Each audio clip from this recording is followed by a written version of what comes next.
Olá pessoal, boa tarde, tudo bem? Nessa quinta-feira aconteceram algumas coisas negativas, mas algumas coisas boas, tá? Seguindo aquele velho preceito, né? Qual notícia você prefere primeiro, a boa ou a ruim? Vamos com a ruim primeiro e depois eu vou trazer um monte de notícia boa, tá? As bolsas reduzem as perdas, né, após uma queda no PIB americano e o dólar operando na faixa de R$ 5,15, tá? A economia nos Estados Unidos registrou uma queda de 32%. Na Alemanha foi registrada uma queda de 10%, né, superando as projeções que estavam sendo previstas para o mercado. Mais ou menos às 11h30 da manhã de hoje, o índice da Bolsa de São Paulo, o Ibovespa, né, operava em queda de 1,18%, com 104 mil pontos ali, quase 105. O dólar comercial subiu 0,24. Ontem o Ibovespa fechou com uma boa alta lá, né, de 1,44%, com 105.605 pontos, seguindo os indicadores que estavam sendo levantados nos Estados Unidos, né, com a alta das empresas de tecnologia e também com a ideia da política monetária americana pelo Banco Central sendo mantida. E o que a gente está acompanhando aí no mercado, né, que o pessoal está acompanhando lá o PIB dos Estados Unidos nesse segundo trimestre e também o que está acontecendo em termos de pedido de auxílio, do auxílio-desemprego lá nos Estados Unidos, né? Então isso está todo mundo de olho ali para ver como é que vai caminhar nos próximos dias. E apesar da forte desaceleração do IGPM, que mede a inflação, né? Estava 2,23% em julho, né, ao contrário de uma alta de 1,56% em junho, o mercado deve manter essa ideia, né, de que vai ter um corte de 25 pontos base da Selic na próxima semana, né, caindo de 2,25% para 2%, né, ao ano. E aqui no Brasil, 6 em cada 10 empresas sentiram os impactos negativos da crise sanitária. Empresas de pequeno porte, infelizmente, aquelas que têm até 49 funcionários, foram, infelizmente, as mais afetadas aí com essas medidas, tá? Então, cerca de 62,4% dessas empresas se declararam como tendo tido algum tipo de prejuízo nesse momento de crise, e os dados foram trazidos nessa quinta-feira, dia 30, pelo IBGE, o Instituto Brasileiro de Geografia e Estatística. Para 22,5% dessas empresas, esse efeito ele foi inexistente ou mínimo, tá? E para um grupo de 15,1% das pessoas, o efeito dessas medidas aí de isolamento, né, dessas medidas aí que a gente tem visto, foi positivo. É interessante a gente olhar quem são essas empresas que estão nesses 15%, tá? O Brasil tinha 2,8 milhões de empresas ativas nesse período, né? As de pequeno porte com até 49 foram as que tiveram maior prejuízo, 62,7%. Ao mesmo tempo, menos da metade dessas empresas, 46,3%, de porte intermediário, né, com até 499 funcionários, sentiram os impactos. De todas as grandes empresas, né, daquelas que têm mais de 500 funcionários, 50% disseram que foram impactadas pelas medidas de isolamento para conter aí a crise de saúde, né?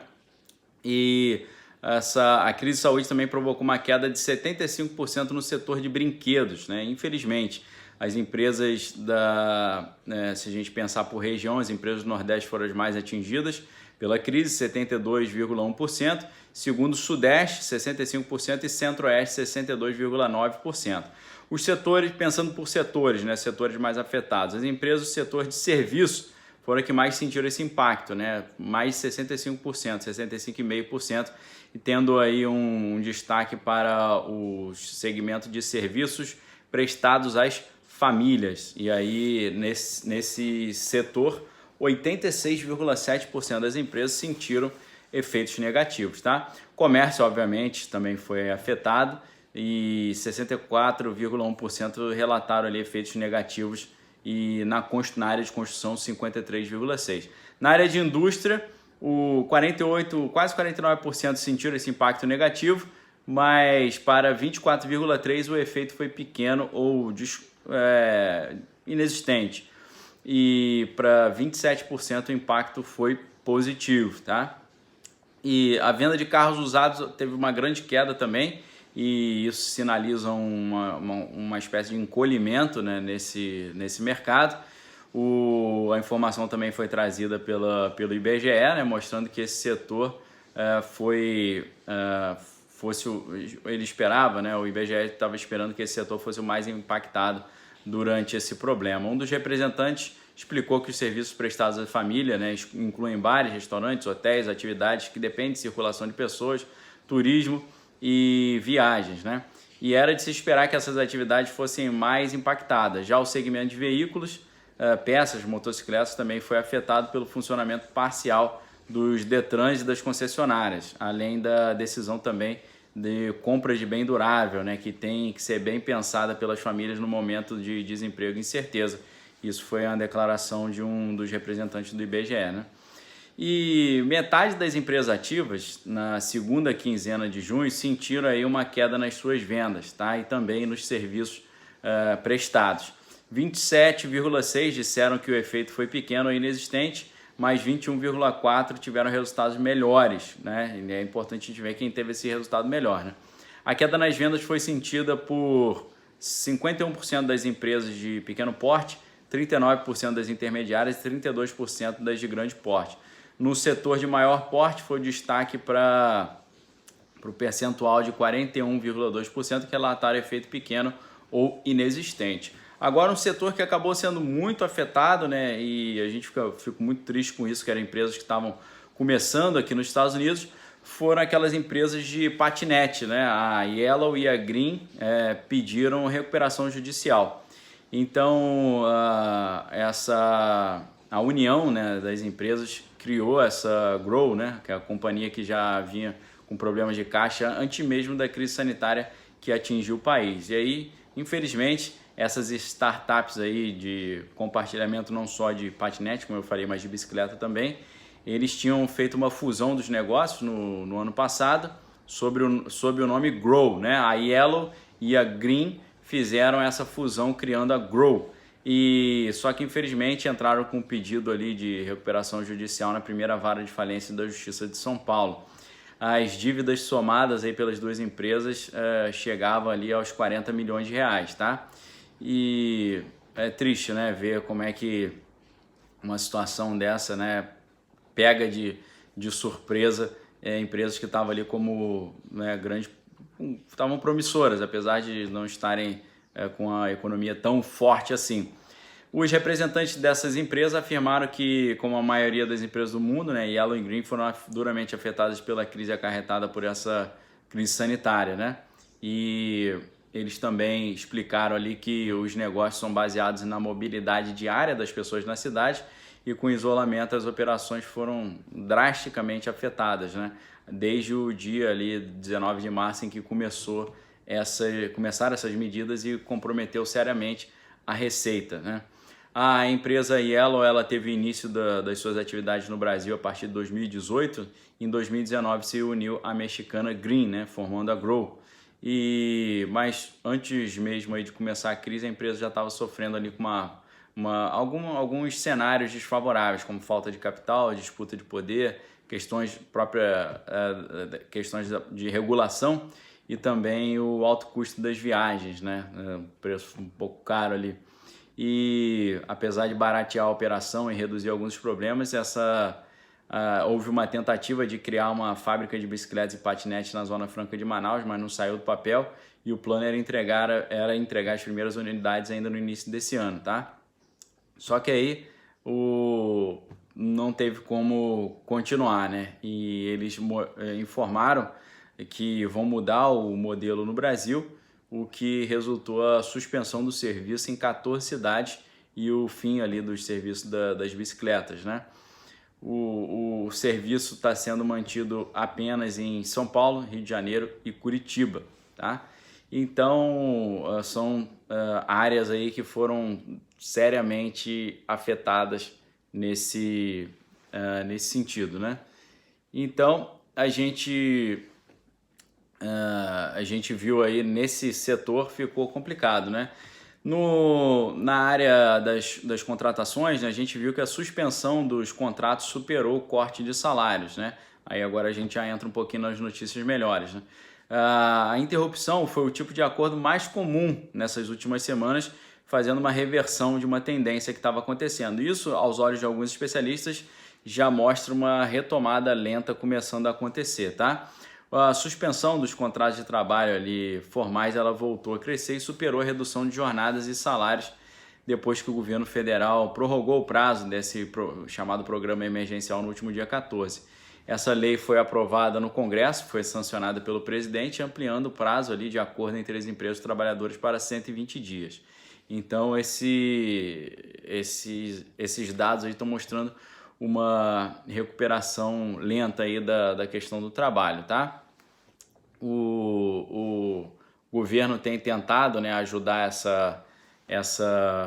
esses setores, né, para evitar as demissões definitivas, tá certo?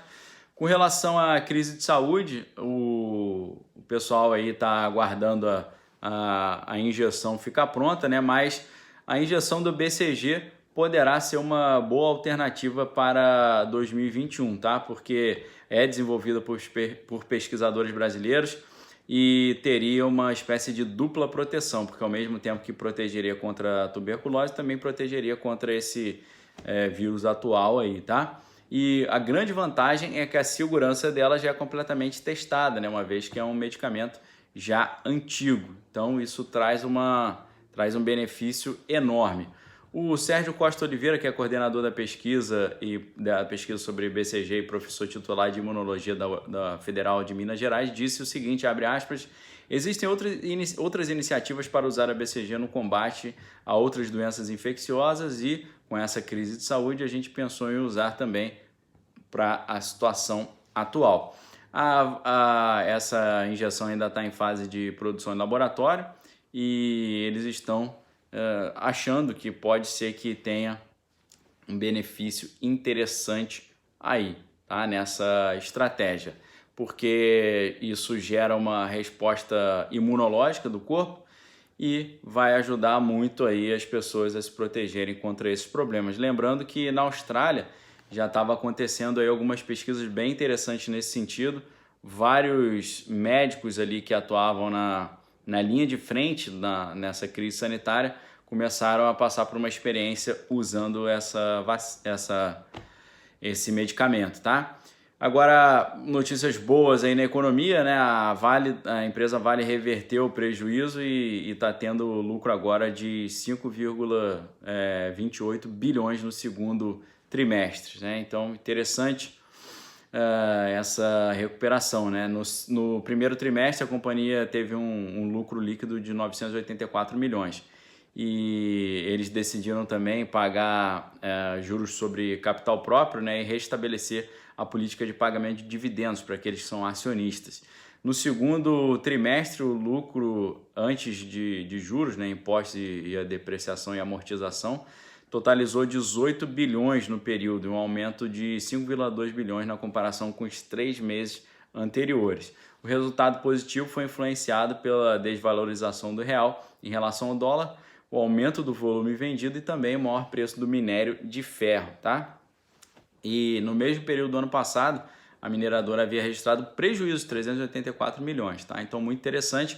Com relação ao gás, né, o gás domiciliar, o marco do gás está diante de uma oportunidade legal porque pode destravar investimentos de 43 bilhões, tá? Muito interessante essa notícia. Um ano depois, né, de ser lançado pelo governo, né, o plano Novo Mercado de Gás deve ser votado pela Câmara dos Deputados nos próximos dias e pode destravar investimento na ordem aí de 43 bilhões, né? É dinheiro pra caramba, segundo os cálculos do próprio governo. E a ideia, né, é trazer uma espécie de choque de energia barata, né, segundo havia prometido ali o ministro Paulo Guedes, né, que a ideia era baixar o preço do gás natural em 40%, mas ainda tem uma resistência aí dos estados e das distribuidoras que atrapalha um pouquinho. Então, o governo pretende garantir o acesso de empresas privadas a essa infraestrutura de escoamento e transporte desse gás natural, que não é apenas usado como combustível no transporte, mas também nas usinas termoelétricas e também fonte de energia em casas, fábricas e estabelecimentos comerciais, além também de ser convertido em ureia, amônia e outros produtos usados como matéria-prima de diversas indústrias, né? Então esse projeto chega com pedido de urgência avaliado ali pelos deputados. Se aprovado, os parlamentares passam a tratar o tema com prioridade, que é base aí para esse programa lançado pela União, abrindo mercado para novas empresas, né? Então essa queda de custo aí deve atingir principalmente os principais consumidores do gás natural, que é a indústria também e o setor das termoelétricas, tá? Mas vamos ver como é que isso vai caminhar. Petrobras afirma que pode recuperar até 16 bilhões depois de ganhar uma causa relacionada a PIS e COFINS, né? Segundo a companhia, o montante será reconhecido no balanço no segundo trimestre de 2020. Então, muito interessante, porque depois de uma decisão favorável da Justiça, a Petrobras pode recuperar esse valor que foi pago ali indevidamente, né? Foi pago por engano. Então, a gente tem aí nessa quinta-feira algumas notícias ruins, mas muitas notícias boas também. Deus queira que as notícias boas continuem e superem as ruins aí, tá bom? Pessoal, um forte abraço para vocês, fiquem com Deus, examinem todas as coisas, retém que é bom, e a gente volta em breve com mais um vídeo exclusivo para vocês, tá bom? Um abraço, fiquem com Deus, valeu!